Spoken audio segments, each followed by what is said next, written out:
Students, आज हम बात कर रहे हैं सैम्पल पेपर नंबर 4 के सॉल्यूशन की, जो कि केमिस्ट्री का सैम्पल पेपर है 2025 एग्जाम के लिए। इससे पहले हमने आपको sample paper number 1, sample paper number 2 और सैम्पल पेपर नंबर 3 करवा दिया है। ये सैम्पल पेपर नंबर 4 है। यहाँ पे पहला क्वेश्चन पूछा गया, the unit of rate constant of zero order reaction is. तो इसका यूनिट क्या होता है? कंसंट्रेशन अपॉन में टाइम, जिसको हम डिनोट करते हैं मीटर पर सेकेंड से। टाइम सेकेंड में, सॉरी, मोल पर सेकंड में। तो यहाँ पर जो आपका मोल पर सेकंड कंसंट्रेशन मोल में आ जाएगा और टाइम आपका सेकंड में आ गया। इसकी जो यूनिट होती है, डायमेंशनल यूनिट जो होती है, वो क्या होती है? रेट कांस्टेंट की, वो रेट रिएक्शन की, वो होती है मोल पर लीटर पर सेकंड। ठीक है, तो यहाँ पर जो है हम बोलेंगे जीरो ऑर्डर रिएक्शन के लिए जो रेट कांस्टेंट होता है वो सेम होता है as the unit of rate of reaction के। नेक्स्ट जो क्वेश्चन है, the total number of different primitive unit cell is. तो ये total different primitive unit cell जो नंबर होते हैं वो 7 होते हैं। आर एन ए हैज़, तो आर एन ए जो है ए यू पेयरिंग पे काम करता है, तो ये ए यू बेस पेयरिंग पे काम करेगा। ठीक है, इसके बाद जो नेक्स्ट क्वेश्चन है, which of the following is an extensive property. तो एक्सटेंसिव प्रॉपर्टी जो है एनर्जी होती है। ए solution having highest vapour pressure is. तो सबसे हाईएस्ट वेपर प्रेशर की इस ऑप्शन की बात करें तो 0.1 मोल NaNO3 जो होगा ये सबसे ज़्यादा हाईएस्ट वेपर प्रेशर में होगा। नेक्स्ट जो क्वेश्चन है इसमें पूछा गया है, the most common oxidation state of lanthanoids is. तो मोस्ट कॉमन की बात कर रहा है ऑक्सीडेशन स्टेट, तो वो +3 होता है। Which one of the following is a linear polymer. तो लीनियर पॉलीमर जो है वो नाइलॉन होता है हमारा। नेक्स्ट जो क्वेश्चन है, which highly effective and cost effective nano particles are used for water purification. तो उसको बोलते हैं हम सिल्वर नैनो पार्टिकल्स, जो वाटर प्यूरिफिकेशन में यूज होता है। इफेक्टिव भी रहता है, ठीक है, और कोस्ट हाईली इफेक्टिव भी रहता है और कोस्ट इफेक्टिव भी रहता है ये। According to Laurie Bronstet's concept, base is a substance which act as a proton acceptor। ठीक है, तो यहाँ पे ए ऑप्शन करेक्ट हो जाएगा। यहाँ पे बी को आपको आइडेंटिफाई करना है इन द फॉलोइंग रिएक्शन। यहाँ पे ये रिएक्शन दी गई है, इसमें आपको बी को जो है आइडेंटिफाई करना है। तो बी जो प्रोडक्ट बनेगा आपका वो बन जाएगा CH3CH2OH। नेक्स्ट जो क्वेश्चन है इसमें आपसे पूछा गया, आंसर द फॉलोइंग। 8 क्वेश्चंस आएंगे, 8 के 8 करोगे तो 8 मार्क्स मिलेंगे। यहाँ पे कोई ऑप्शन नहीं मिलेगा सेकंड क्वेश्चन में। जैसे कि यहाँ पे ऐसा यूनिट पूछ लिया मोलर कंडक्टिविटी का, तो आपको बताना होगा। दो होते हैं, दो तरह से इसको लिख सकते हैं, तो आप दोनों में से कोई भी लिख सकते हो। एग्जाम्पल देना है, oxidation reaction of KMnO4 in acidic medium. तो ये इसका एग्जाम्पल है। इस तरह से सारे क्वेश्चंस किए गए हैं। थर्ड क्वेश्चन का आंसर यहाँ पर आप देख सकते हो। देन अगर आपका फोर्थ क्वेश्चन है उसका आंसर ये रहा, फिफ्थ क्वेश्चन का आंसर यहाँ पर है, और ये सिक्स क्वेश्चन का आंसर है। अगेन जो है आपका ये सेवन्थ क्वेश्चन का आंसर यहाँ पर है। इसके बाद जो है ये 8 क्वेश्चन इस सेक्शन का कंप्लीट होता है। 8 के 8 क्वेश्चन आपको करने में कोई ऑप्शन नहीं मिलेगा। सेक्शन बी में आपको ऑप्शंस मिलेंगे। यहाँ पर जो है 8 क्वेश्चन ही आपको अटेम्प्ट करने पड़ेंगे, लेकिन आपको 12 क्वेश्चन यहाँ पे देखने को मिलेंगे। 12 क्वेश्चन में से कोई भी जो आपको सही लगता है आप कर सकते हैं इजीली अटेम्प्ट, तो उस 8 को ही करना है। आप ऐसा नहीं है कि लाइन से करें, आप बीच बीच में कोई क्वेश्चन जो नहीं है उसको छोड़ सकते हैं। मतलब केवल 8 सेलेक्ट कर लीजिए 12 में से, उसी को आपको करना होगा। हर क्वेश्चन आपको 2 मार्क्स देगा, यानी कि टोटल इस सेक्शन से आपको 16 मार्क्स मिलेंगे।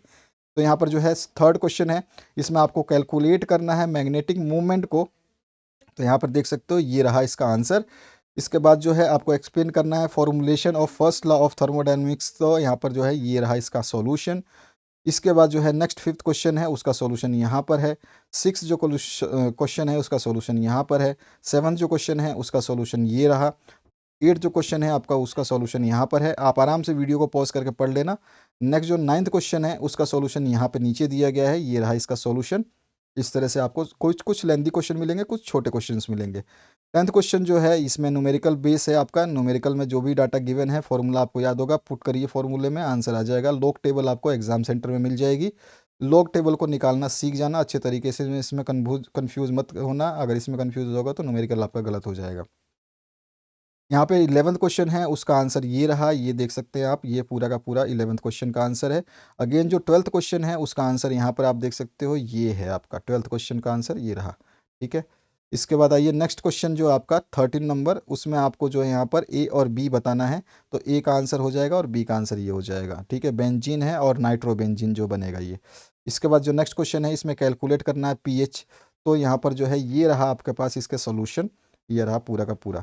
सेक्शन सी जब स्टार्ट होगा तो सेक्शन सी में भी 12 क्वेश्चंस आएंगे, उसमें से केवल 8 ही अटेम्प्ट करने होंगे। 12 क्वेश्चन में से 8 को अटेम्प्ट करोगे, हर क्वेश्चन आपको 3 मार्क्स देगा, यानी कि इस सेक्शन से आपको 24 मार्क्स प्राप्त होंगे अगर आप 8 क्वेश्चंस अटेम्प्ट कर लेते हैं। तो कोई भी 8 अटेम्प्ट करना है 12 क्वेश्चंस में से।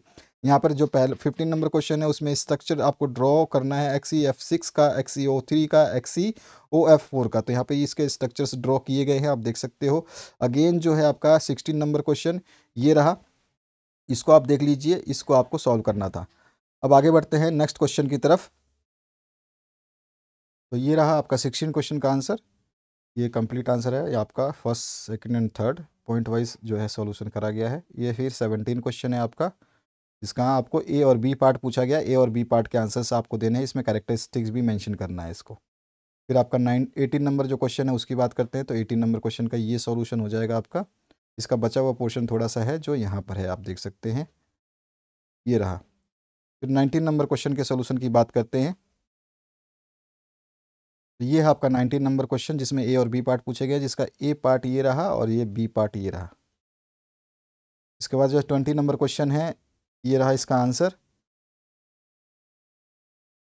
21 नंबर क्वेश्चन जो है ये रहा, आपको जब ये रिएक्शन आप लिखोगे तो H2SO4 से जो कंसनट्रेटेड है इससे कनेक्ट करोगे इनको, जब तो प्रोडक्ट क्या बनेगा वो आपको बताना है। फिर यहाँ पे मैच करना है पेयर्स को, कॉलम 1 टू कॉलम बी, तो यहाँ पे हमने मैच किया हुआ है।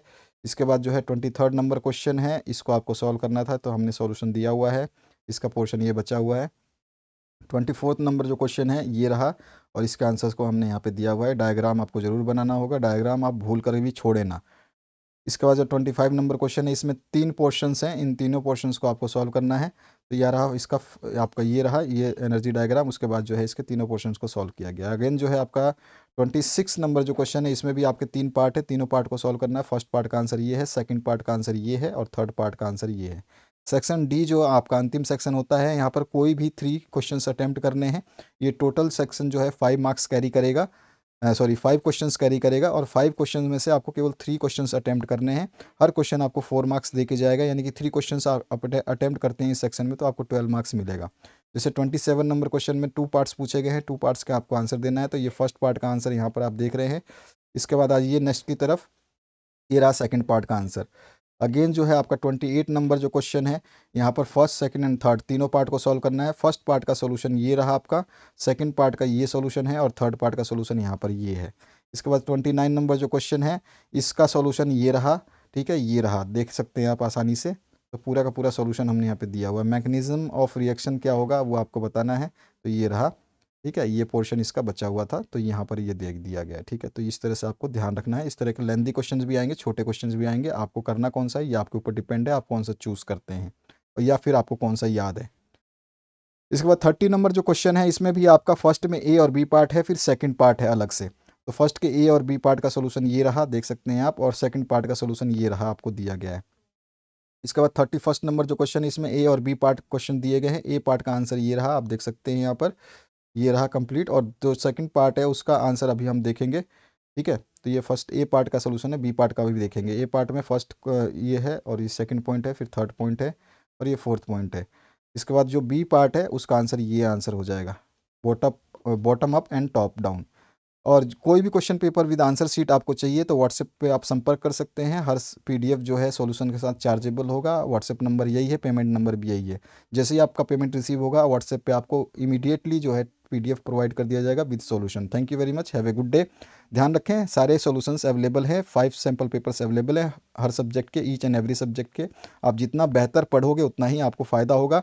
प्रीवियस ईयर के सॉल्यूशंस भी अवेलेबल है, 2019 टू 2024 अगर आप पढ़ लेते हो तो आपको कोई भी इशू नहीं होगी, आप बिल्कुल एग्ज़ाम में छप्पर फाड़ के नंबर ला सकते हो। 2019 यानी कि 2019 से 2024 तक के जितने भी आपके मेन एग्जाम है, रिपीटर एग्जाम है, उनके क्वेश्चंस को सॉल्व कर लेते हो, साथ ही साथ ये सैम्पल पेपर्स पढ़ लेते हो, तो आपको कुछ भी पढ़ने की ज़रूरत नहीं पड़ेगी, आप सारा का सारा एग्जाम बहुत बेहतरीन करके आओगे। Thank you very much, have a good day.